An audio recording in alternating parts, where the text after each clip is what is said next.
মৎস্য চাষীদের training Nowda block অফিসে।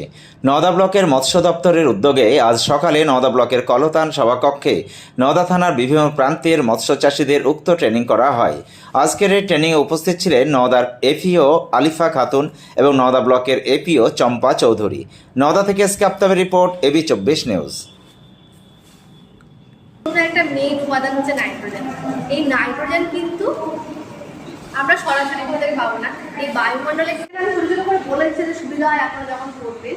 এমনকি এখানে আপনাদের জন্য অ্যাপ্লাই করেছিলেন, কারো স্যাংশন হয়েছে, কারোর বেশিরভাগের হয়তো হয়নি, কিন্তু তাও আমরা দপ্তর থেকে এখানে আজকে একটা 3 দিনের প্রশিক্ষণ শিবিরের ব্যবস্থা করা হয়েছে, যেখানে আপনারা সবাই এসে উপস্থিত হয়েছেন।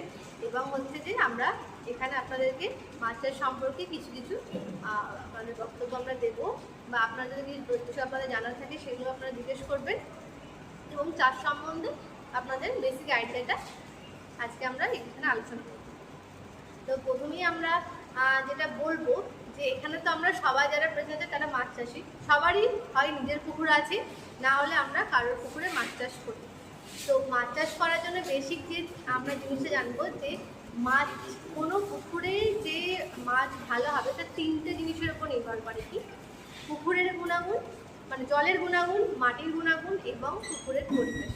এই 3টে জিনিসের ওপর নির্ভর করে, যেটা সব জিনিসের মানে সব থেকে বড় মেন ফ্যাক্টর কাজ করে কোনো পুকুরে ভালো মাছ চাষ করার জন্য, যেটা হচ্ছে আমাদের পুকুরের মাটি। মাইক্রোফোন অল্প লোক মাইক্রোফোন আরো যেটা সেটা হচ্ছে পুকুরের মাটি। কি? পুকুরের মাটির মধ্যেই আমাদের মাছ চাষের সমস্ত পুষ্টি সঞ্চিত থাকে, সেখান থেকে আমাদের পুষ্টিগুলো জলে দ্রবীভূত হয়ে আমাদের মাছের শরীরের মধ্যে যায়। আমাদের মাছ যখন প্রথম ডিম ফুটে মাছ বের হয়, তারপরে কি হয়, প্রথমে ওদের ইয়ক শাক থাকে, যেটা ওদের 3 দিন অবধি কোনো বাইরের খাবারের প্রয়োজন নেই, ওরা 3 দিন নিজস্ব খাবার নিজেই করে নেয়। তারপর থেকে প্রথমে কি শুরু করে, উদ্ভিদ কণা খেতে, তারপরে কি প্রাণী কণা খায়। আমাদের যেমন ছোটো বাচ্চা যেমন হয়, প্রথমেই তো তাকে আমরা ডাল ভাত কিছু দিয়ে দিই না, প্রথমে যেটা সহজ বাচ্চা হয় সেরকম ওরা প্রথমে উদ্ভিদ কণা খেতে শুরু করে, তারপরে প্রাণী কণা খায়। এই যে উদ্ভিদ কণাগুলো, এই উদ্ভিদ কণাগুলো নিজের বৃদ্ধির জন্য কি করে, উদ্ভিদ খাদ্য খেয়ে নিজের বৃদ্ধিগুলো করে, এবং হচ্ছে যে সেই পুষ্টিগুলো আমাদের মাটি থেকে আসে। এই জন্য বলা হয় যে আমাদের মাছ চাষের সমস্ত পুষ্টির সঞ্চিত ভাণ্ডার মাটিকে বলা হয়, এমনকি মাটিকে আমাদের পুকুরে রান্নাঘর বলা হয়। এটা বলবো যে আমরা কৃষিক্ষেত্রে যে মাটি দেখি আর আমাদের এই মাছ চাষের ক্ষেত্রে যে মাটি, এই দুটো একটু আলাদা। কারণ কি, আমাদের কৃষিক্ষেত্রে যে মাটিগুলো থাকে সেখানে আমাদের সরাসরি বায়ুমণ্ডলের সংস্পর্শে আসে, কিন্তু আমাদের পুকুরের যে মাটি সেটা সরাসরি বায়ুমণ্ডলের সংস্পর্শে আসতে পারে না। তার জন্য কি হয়, ওখানে একটা বিচারিত পরিমণ্ডলের সৃষ্টি হয়, এবং সেখানে আপনার একটা অক্সিজেনের অভাবে যে পরিবেশের সৃষ্টি হলো, সেখানে জৈবপদার্থের পচন হয়, এবং সেখান থেকে আমাদের ওই যে আমাদের যৌগগুলো হয়, যেমন নাইট্রোজেন, ফসফরাস, সেগুলো আমাদের পুকুরের জলের মধ্যে এসে সেগুলো দ্রবীভূত হয়, এবং সেই প্রোটিনগুলো প্রথমে উদ্ভিদ কণা পায়, সেগুলো থেকে মাছকে একটা আপনার খাদ্য শৃঙ্খলের মাধ্যমে মাছ সেগুলোকে গ্রহণ করে।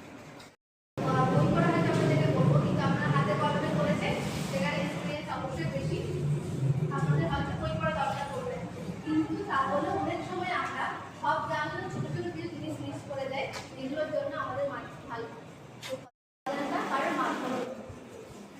এই পুকুরের মাছের নারকেল কী করে আসে, কিছু উপায় আছে।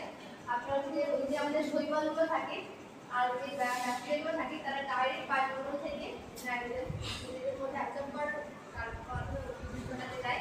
এছাড়া ক্লাসিক্যাল হোমিও ফার্মেসি, ডাক্তার ওয়াহিদুল ইসলাম, আমতলা নিমতলা মোড়, নওদা, মুর্শিদাবাদ।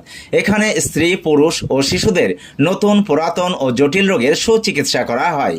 ক্যাপিং থেরাপি ও ফিজিওথেরাপির দ্বারা বাত, ব্যথা, প্যারালাইসিস, সাইটিকা, গ্যাস্ট্রিক, আলসার ও যৌন রোগের সুচিকিৎসা করা হয়।